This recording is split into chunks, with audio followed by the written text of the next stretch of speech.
ਅਗਲੀ ਖਬਰ ਵੱਲ ਚੱਲੀਏ। ਜਿਹੜੇ ਗੈਬਨ ਨਿਊਸਮ ਹੁਣੀ ਆ, ਉਹ ਕੈਲੀਫੋਰਨੀਆ ਦਾ ਜਿਹੜਾ ਇੱਕ ਬਹੁਤ ਹੀ ਕੰਟਰੋਵਰਸ਼ੀਅਲ ਬਿੱਲ ਆ ਰਿਹਾ ਹੈਗਾ ਨਵੰਬਰ ਦੀ ਇਲੈਕਸ਼ਨ ਦੇ ਵਿੱਚ, ਬਿਲੀਨੀਅਰ ਟੈਕਸ, ਉਸ ਨੂੰ ਜਿਹੜਾ ਆ ਸਟਾਪ ਕਰਨ ਦੇ ਉੱਤੇ ਫੇਲ ਹੋ ਗਏ ਹੈਗੇ ਆ।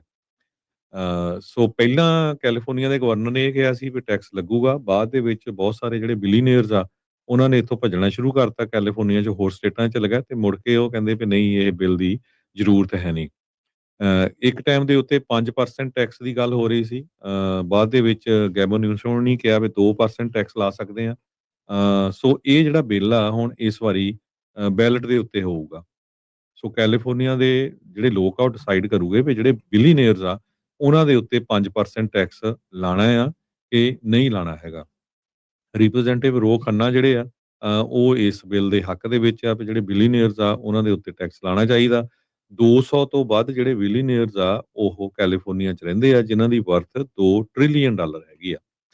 ਬਹੁਤ ਵੱਡੇ ਜਿਸ ਤਰ੍ਹਾਂ ਕੱਲ ਮੈਂ ਦੱਸਿਆ ਸੀ, ਜਿਹੜੇ ਇੱਕ ਗਵਰਨਰ ਦੇ ਲਈ ਵੀ ਖੜੀ ਹੋਈ ਸੀ, CEO, ਸਾਬਕਾ CEO HP ਦੀ, ਮੈਗ ਜਿਹੜੀ ਸੀ, ਤੇ ਉਸ ਤੋਂ ਬਿਨਾਂ ਫੇਸਬੁੱਕ ਦੇ ਜਿਹੜੇ CEO, ਉਸ ਤੋਂ ਬਿਨਾਂ ਟੈਸਲਾ ਦਾ ਜਿਹੜਾ CEO, ਇਹ ਸਾਰੇ ਜਿਹੜੇ ਕੈਲੀਫੋਰਨੀਆ, ਤੇ ਲੈਰੀ ਐਲਿਸਨ ਜੋ ਔਰੀਕਲ ਦਾ, ਇਹ ਛੱਡ ਕੇ ਹੋਰ ਸਟੇਟਾਂ ਨੂੰ ਚਲੇ ਗਏ ਹੈਗੇ ਆ। ਬਹੁਤ ਸਾਰੇ ਜਿਹੜੇ ਬਿਜ਼ਨੈਸਸ ਹੈਗੇ ਆ ਜਾਂ ਜਿਹੜੀਆਂ ਯੂਨੀਅਨਸ ਆ, ਕਈ ਉਹ ਇਸ ਬਿੱਲ ਦੇ ਅਗੇਂਸਟ ਵੀ ਹੈਗੀਆਂ ਆ ਵੀ ਇਹਦਾ ਜਿਹੜਾ ਅਸਰ ਆ ਉਹ ਆਮ ਬਿਜ਼ਨੈਸਸ ਦੇ ਉੱਤੇ ਵੀ ਪਊਗਾ। ਮੈਗ ਵਿਟਮਨ ਨੇ ਤਾਂ ਆਪਣੀਆਂ ਸਾਰੀਆਂ ਪ੍ਰਾਪਰਟੀਆਂ ਵੀ ਜਿਹੜੀਆਂ ਕੈਲੀਫੋਰਨੀਆ ਦੀਆਂ ਵੇਚ ਦਿੱਤੀਆਂ, ਵੇਚ ਕੇ ਤਾਂ ਹੁਣ ਹੋਰ ਸਟੇਟ ਦੇ ਵਿੱਚ ਮੂਵ ਹੋਣ ਜਾ ਰਹੀ ਆ। ਸੋ ਇਹ ਇੱਕ ਬਹੁਤ ਵੱਡਾ ਇਸ਼ੂ ਆ। ਸੋ ਨਵੰਬਰ ਦੇ ਵਿੱਚ ਇਹ ਬੈਲਟ ਦੇ ਉੱਤੇ ਆਊਗਾ।